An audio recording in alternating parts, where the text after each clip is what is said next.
In today's society, it's pretty clear that women are viewed as members of a weaker gender who are not capable of taking control or being effective leaders. We're constantly put down and told to stand aside because we're either too emotional or not built for leadership positions. While, in fact, studies have shown that women have an overall leadership effectiveness rate, and yet we're continuously forced to work harder to prove ourselves. The same kind of patterns are seen when looking at power struggles that minorities go through around the world. We all know that for centuries upon centuries, minorities across the globe have been seen as beneath the majority race in every way, physically, emotionally, and mentally. This mentality has been passed down from generation to generation, causing a systemic belief in racist philosophies and belittling the cultures and their equal capabilities. This has put people of color at a huge disadvantage for hundreds of years, and to this day, we are held back from displaying our greatest potential and are forced to work at least twice as hard for the same results as those who have less melanin in their skin. And that's what it all comes down to: the color of your skin, the shape of your nose, the texture of your natural hair. Those are the things that determine whether making it to high up places is very attainable or quite far out of reach. And these things are noticed from a very young age. These racist thoughts and comparisons are not only in adults, but also the children that they raise. Being one of the only students of color in my elementary school class and an all-girls private school in Central Ohio, I saw it. I noticed the white girls looking at my blackness and noticing how I didn't look just like the rest of them. I felt their curiosity and bewilderment when continuously feeling their small hands playing with my hair, or their innocent minds voicing their concerns about how I could possibly have freckles without having pale skin. It's important to note that these girls were innocently curious, but their curiosity had to have stemmed from somewhere else. I'm not here today to tell you where that somewhere else is. However, I do know that it's extremely important to educate people at all stages of life on the beauty of our differences and the significance of using those differences to our benefit. As a child, I was bluntly told by children my age that I could not be friends with them because my hair wasn't blonde and my skin was too tan. With a class size of only 15 girls, my grade was extremely small. Apart from us all being girls, this grade had one other thing in common. 13 out of the 15 of us were blonde. They called themselves the Blonde Club and told me and the one other brunette student in our grade who was of Asian descent that we couldn't play with them during recess because we were not a part of the club and never would be.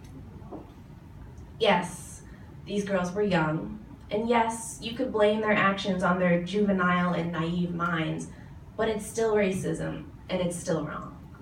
No person or child should ever have to feel excluded or less important than their peers because of who they are, the color of their skin, the texture of their hair, or the gender that they were born into. Take, for example, a study done by Stanford.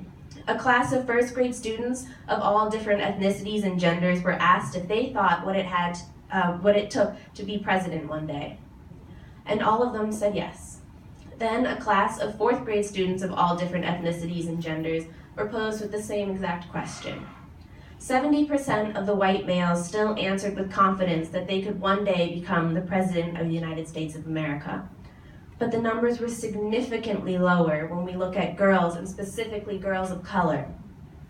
Only 20% of the girls in the class felt that they had what it took to do the job, and a measly 5% of girls of color had enough confidence to picture themselves in the Oval Office one day. This shows not only a serious lack of confidence in girls, and especially girls of color, to become our future leaders, but proves that even their drive to regain self-confidence has been thoroughly tarnished. This needs to change. Amen. And in a world where being a person of color or a female gender is a daily struggle, who better than women of color to lead change? As a young woman of color, I do what I can to be a good example for the next generation of women of color, but I make it a point not to stop there. It's equally important for people like us to lead change for those who are similar to us, as it is for us to be an example for those who are drastically different from us. This is the next level.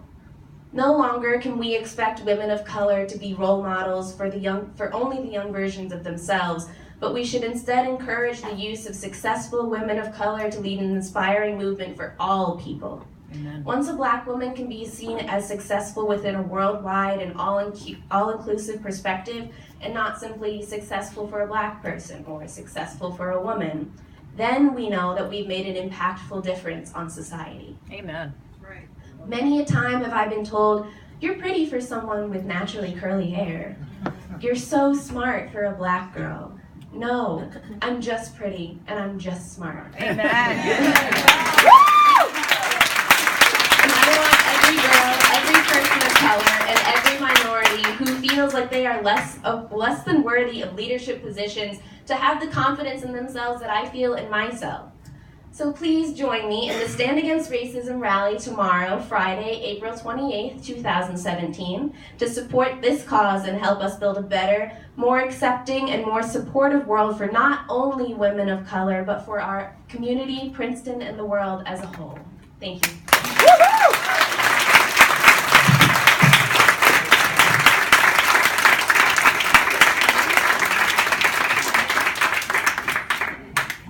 Thank you all for coming.